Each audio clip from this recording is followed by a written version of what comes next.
In today's tutorial, we're going to paint a quick and easy spring landscape with blue sky, glowy mountains, and lovely meadow.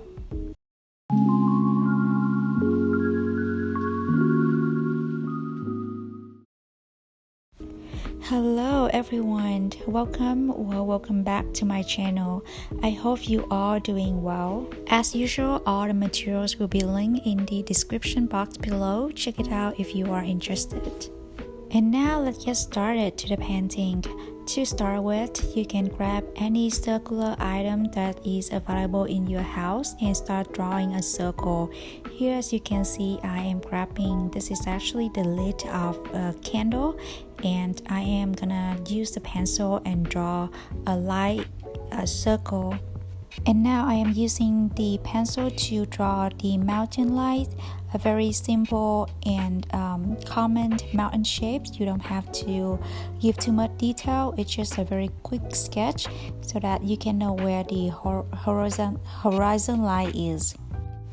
And now let's start painting. I am going to paint the sky first. To paint the sky, I am using cerulean blue mixing with a little bit of ultramarine. And here for the sky, I am doing wet on wet techniques. So make sure that you wet the area with the clean water first and then applying the paint. And as you can see, since we're doing wet on wet, the paint's gonna spread to different areas on its own and give a very soft and gentle look. And just keep applying the paint until you satisfied with how it looks.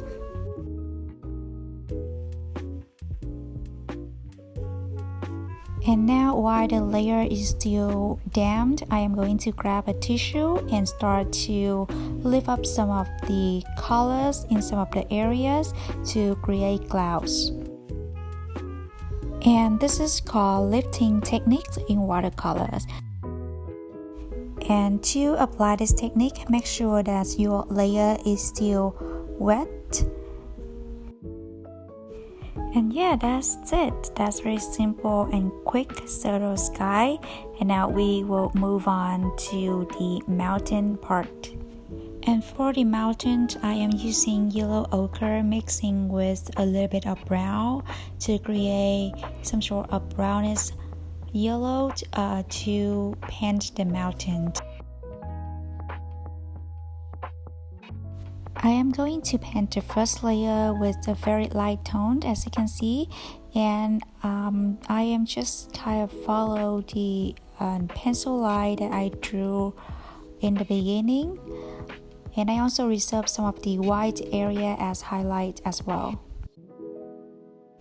And in this tutorial, I am using the flat brush instead of brown brush that I usually use in all my video. And I find that the flat brush is quite versatile and it's kind of easy to draw line as well, which is perfect to paint the mountain.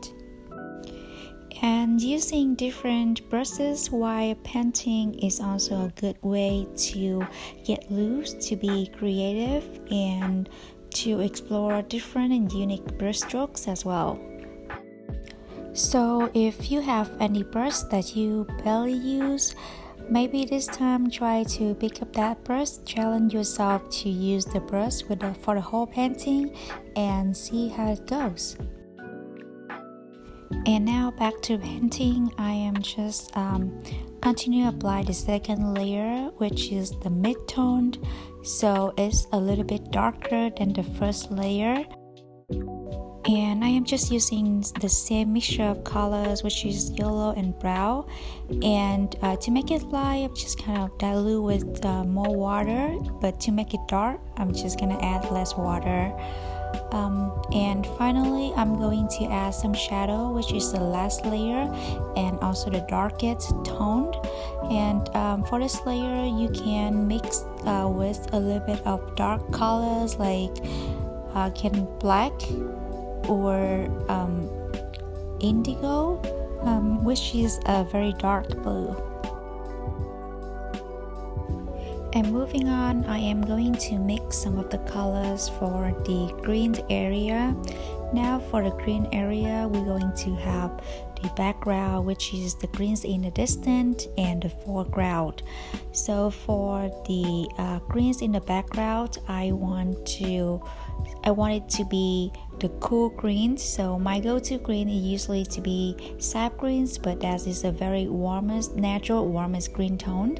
So to cool it down, I am going to mix this with either ultramarine or indigo. So if you have any cool blue in your palette, you can try to mix this with a warm green tone to have a cool green for the background as well.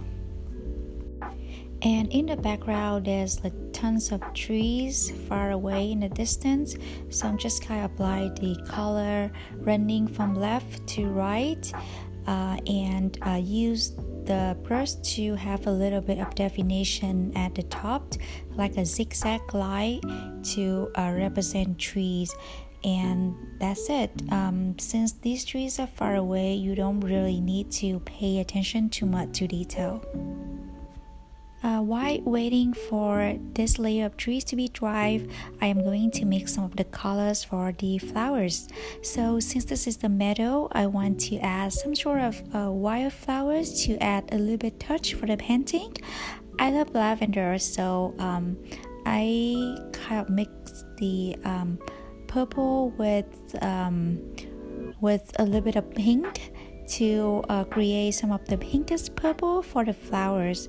But this is just my personal reference.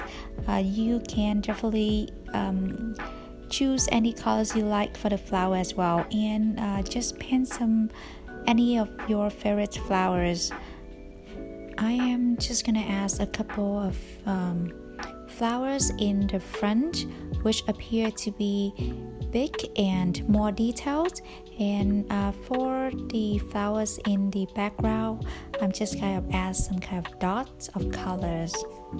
Please feel free to paint as many flowers as you want, but remember, if the flowers in the front is gonna be big and has more detail, but in the back you don't really need to pay attention to detail. This is also the way to create an illusion of distance in a painting.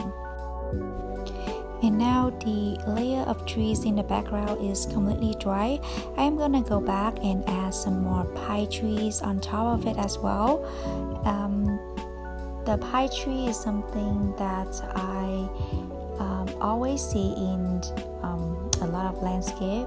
This is kind of very common in general, and it's easy to paint as well. And speaking of the pine trees, if you want to learn how to paint pine tree specifically, I have a video of showing you how to paint a pine tree as well. You can go to my channel and look for the playlist how to paint trees. You can look for it and also learn to paint different trees in the same video. And this pine tree is still in the distance, so I'm just gonna use the same mixture of colors, which is the sap greens mixing with ultramarine blue.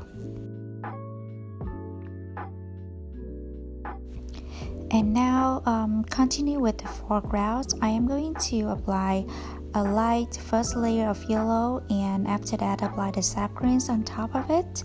This is called mixing on the paper techniques. When you use this technique, that means you're gonna mix the color directly on the paper instead of on the palette. I love using this type of mixings because it's gonna give me a subtle variations of colors showing through within the color. And I feel like with this mixing on the paper, it's gonna make your painting have a little bit more live movement and excitement to them. And for the area in the distance nearby the pine trees, I am just gonna use the same mixture of the cool greens that I mixed in the beginning, which is the sap greens with the ultramarine blue for that area as well, because they are still in the distance. And now you can see the difference in two tones. The forefront appear to be warmed and the back appear to be cool, so it's is a way to create illusion of distance in a watercolor painting.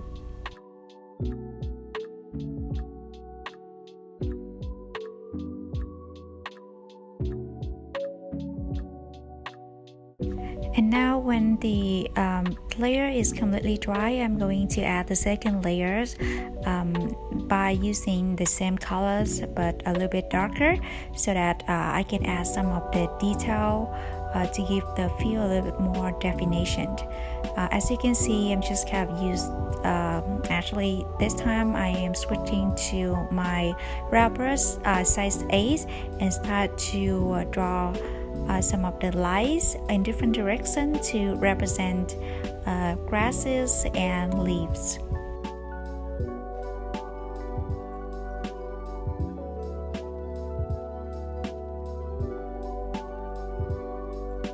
And now I am grabbing my library card to also draw some lines to represent grasses. But this is a technique that I barely use in my painting. I actually learned from other videos from different artists as well.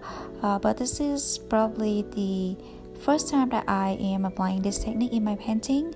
So not sure if it actually works. But I've learned that this is also a way for you to paint grasses and also create highlights for your painting. And finally, to finish up, I'm just gonna add the second layer, a little bit darker tone for the flowers to make it stand out in the field.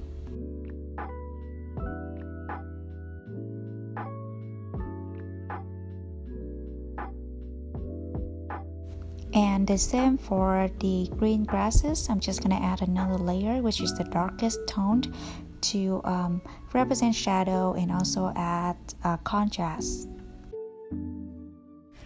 And finally, the painting is done.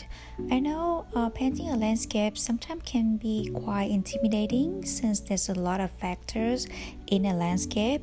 But for this one, I try to make it fun and easy to paint. And it takes me about only 15 minutes to finish the painting, and it should do the same to you.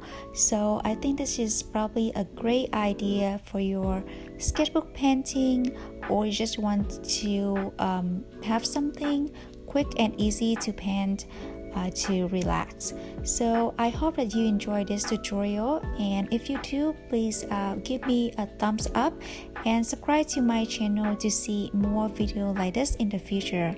And thank you so much for watching. I will see you in my next one. Bye.